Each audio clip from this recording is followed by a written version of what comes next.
So, okay, so this was complicated. Now, hopefully, I see some people who are waiting over at the other link. Hopefully, you can find me over at this link. I'm just going to see if I can get everybody to pop over here. This is complicated. You know, I thought that doing a Facebook Live would actually just be really easy, and instead, I'm finding it very complicated because while I could set it up and I could definitely get everything in place, what I couldn't figure out how to do was start it. Oh god. All right, there's still people in the other room waiting, waiting, waiting. Okay, let's see if I can get you guys over here.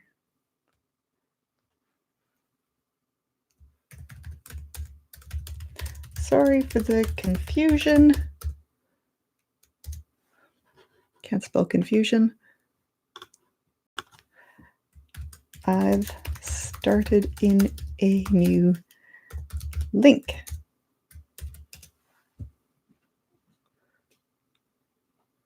Okay, now hopefully that'll get some people coming over here, and let's just see what I can do to kind of help this process along. All right, so here is the chat. Let me just get the screens all set up here so I can see what's going on. Still people in the other window. Thank you for your patience.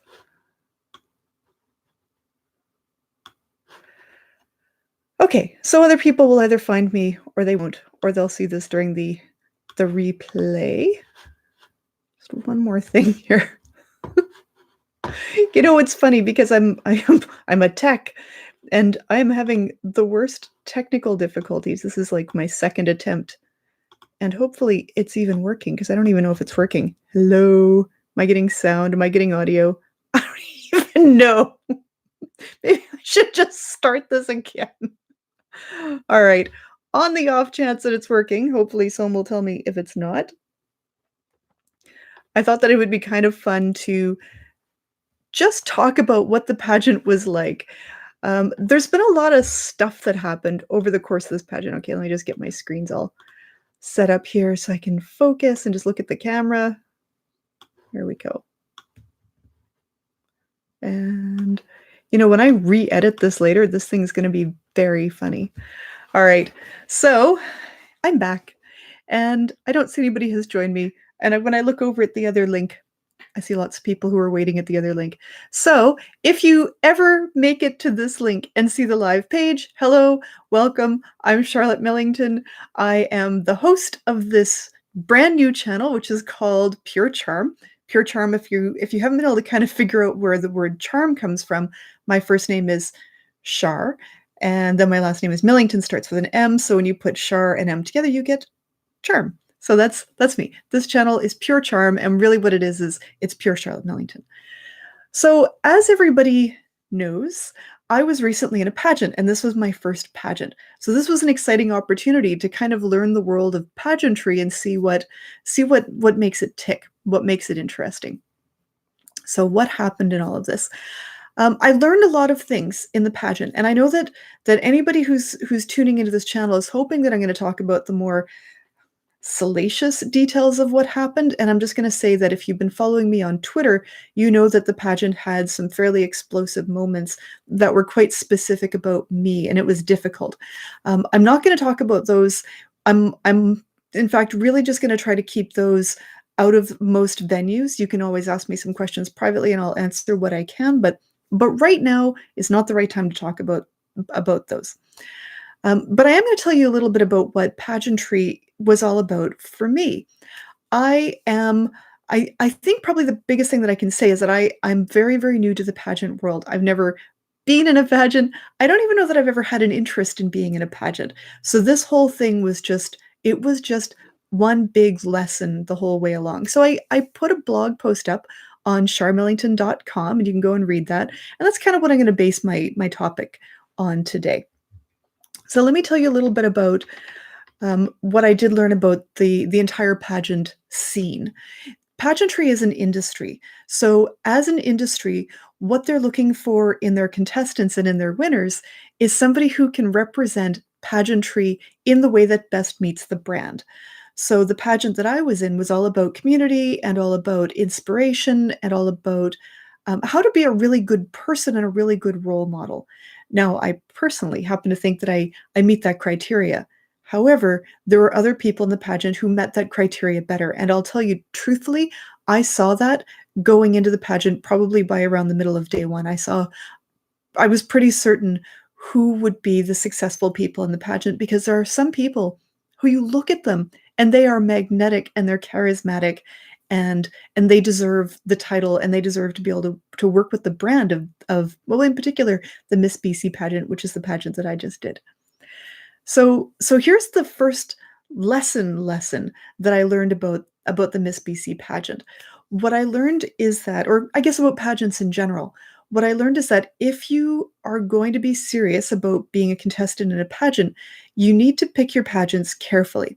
Now, what that means is that if you're going to run for a pageant, your expectation, obviously, your hope is that you're going to win this pageant. So what that means is that you put all of your hope and all of your effort and all of your real focus onto winning this one pageant. The reason why you want to win one pageant and the reason why you want to focus your energy on one pageant is that after you have won that pageant, you now become the spokesperson for that pageant for the rest of the year. What that really truly distills itself down into is that you can't enter pageant after pageant after pageant after pageant because unlike on Toddlers and Tiaras, where these mums seem to be running back and forth to hundreds of pageants, and some of them bringing the strangest props and things with them, you only want to choose one high quality pageant to run in at a time, and that's where you want to put your focus. And for me, the Miss BC pageant really fit all of my I'm going to say all of my value system because it's truly a charity fundraiser and it is truly meant for women in a leadership role. So either you go in as a leader or you progress as a leader as a result of the contacts that you make through the Miss BC pageant. So that one really met my needs. Now, after the pageant, what happened was I got reached out to by a couple of other pageants who asked me to be a contestant. And I have to say, this is the coolest thing ever. I did not anticipate that I would do a couple of pageants in a year. And in reality, I probably won't because I don't have the ability to make a time commitment of that nature. This was really was really time consuming to focus my energy in the way that I needed to focus. It took effort. So I'm probably not going to do pageant after pageant after pageant in 2019. I would consider doing additional pageants every single year. And in fact, there's not many pageants for women in my age group. I'm in a Mrs. category, but of the ones that I've seen, I'm intrigued by them. This looks really interesting. You get to meet really fun people and you get to do fun things and then develop a part of yourself that maybe you're not aware of. So that for me has become it's been an interesting hook. I didn't know that pageantry required my brain and my heart and my soul to develop in a different way, but it's true, and I'm enticed by that. That's very cool. So the second lesson that I'm gonna give is if you have entered a pageant and you didn't win the title or the sash or the crown that you were hoping that you would win, ask yourself why that is. No, that doesn't mean that you were a bad contestant. As I said, there were people in this pageant who were just simply better than I was. So this has given me an opportunity to be introspective and figure out what do I need to work on. Do the same thing. If you enter a pageant and you don't win, be open to learning. Yes, there are some pageants that I'm sure are fixed, and I'm sure that there are some places where you go into the pageant knowing that you're not going to win in the first place because you're just kind of, I don't know, there to fill a seat. But if you're serious about pageantry, this is a really interesting opportunity and it's really cool. I would recommend be open to learning more about yourself so that you can win and you can be serious about it next time. I'm just looking at my notes here. All right, so lesson number 3 in all of this. I don't know if I kind of blew through 1 and 2. It's outlined on charmellington.com in my blog. Lesson number 3 was a more interesting one for me to learn. As it turned out, as a strong feminist, I have had to do some very quick work in understanding, does feminism have a cousin named femininity, and is that cousin the dumb cousin? So for me, what I really had to work through is my value system doesn't change just because I entered a pageant. It it modifies though. It definitely absolutely modifies. And what that Ooh, I seem to have more people coming in here. That's cool. Hello, good morning. What that means is that I had to really work through my own value system about understanding what the pageant scene looks like. And what I've ultimately come up with is I really like the femininity aspect that comes with pageantry. So that is an absolute appeal to me. I don't truly believe that feminism is a one size fits all, and that only if you are willing to look a certain way or act a certain way can you be a feminist. In fact, I'm going to say that all I've done is refine some skills that I didn't know I had, and this was a lot of fun, and I'm going to do more of that. That was great.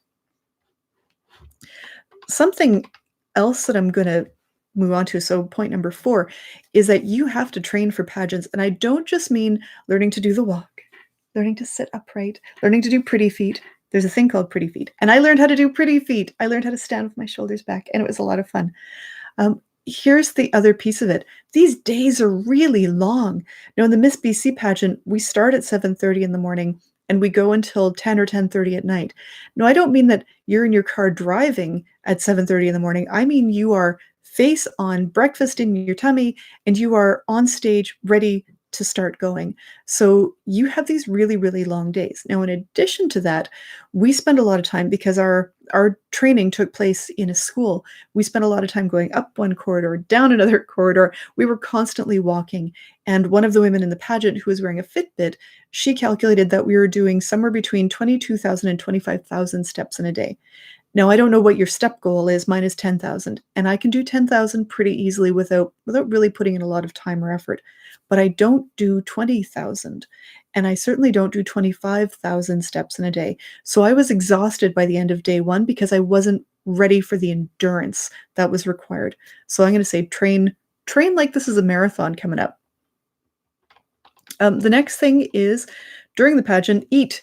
Eat. I realized that as a good pageant girl, you probably didn't eat a lot coming up to the pageant. But the reality is during the pageant, you got to figure out your food sources and you got to get your food stores out of your body. So be prepared to eat nonstop, and really just every single carb is your friend.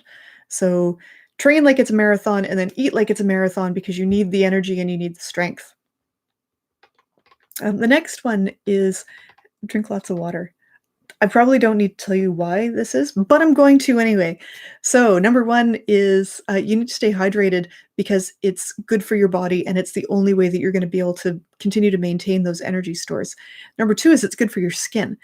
During the pageant, even if you have a platform of having a natural face, and in fact, I'm not wearing a lot of makeup right now. I'm wearing very little makeup right now.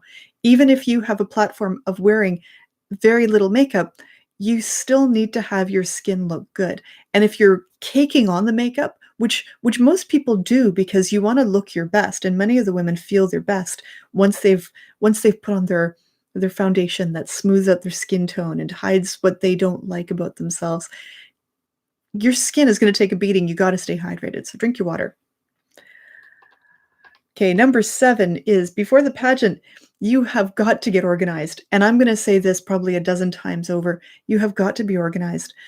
In some capacity, make sure that all of your pageant outfits, all of your pageant clothes are organized. I put mine in Ziploc bags and I labeled each of those Ziploc bags with a Sharpie. The reason why you want to do this is because when you're looking around the room, there's a lot of chaos in the green room. That's the backstage room where we get ready. There's a lot of chaos and girls were losing things all the time. But for those of us who had taken the time to put everything into Ziploc bags or travel bags, those really cool zip around bags, you can get them on Amazon. I should put a link to it. I'll put a link below to some of the really cool ones that I saw. If you don't have your things accessible and immediately reorganizable, because that's the big thing. We have dress rehearsals, and then you got to get back out on stage for your next dress rehearsal.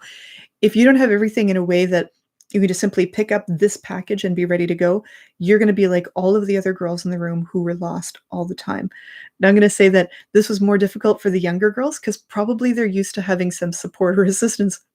Well, as a mom, I'd probably call it nagging, but really they didn't have the support that they needed to be able to get themselves organized.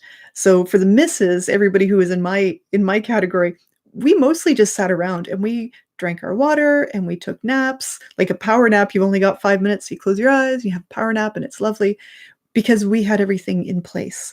And I cannot stress enough that you need to have everything in place. Number 8 on my list is that you really want to prepare a pageant kit. Now, for me, a pageant kit was also another Ziploc bag. I'm fond of Ziploc bags because I can see through them, and that allows me immediate access to everything that's in there. You want to have a needle and thread the color of your gown or thread the color of the other outfits that are in your kit, basically. I had a lot of safety pins. Some people also brought things like pantyhose because pantyhose allow you to rub off deodorant stains really quickly.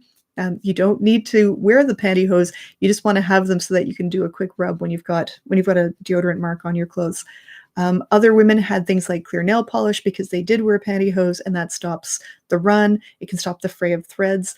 Everybody's got a dozen Band-Aids. We've all got Tylenol. We've all got, whatever you need to be able to stay healthy. Now, unfortunately, during this Miss BC pageant, I got really sick. Like, I got a stomach flu. One of the young girls brought in a stomach flu on the first day. What I hadn't packed was Gravol. So, as it turned out, because so many people were getting hit by the wave of this stomach flu, that you could just watch the pageant contestants were just dropping like flies. In fact, one girl went to the hospital because she thought she had food poisoning. So thankfully, other people in the room did have Gravol, and in fact, I took Pepto-Bismol, Gravol, and then eventually one of the other pageant contestants who had drugs that allow chemo patients to keep food down. She had drugs as well, and she gave me one of those pills. And I honestly don't know what cocktail I took, but whatever it was, it allowed me to stay on stage. And it was tough, but I was really committed to being there. So I'm going to say add Gravol to your kit as well. Something else that other people brought was double-sided tape.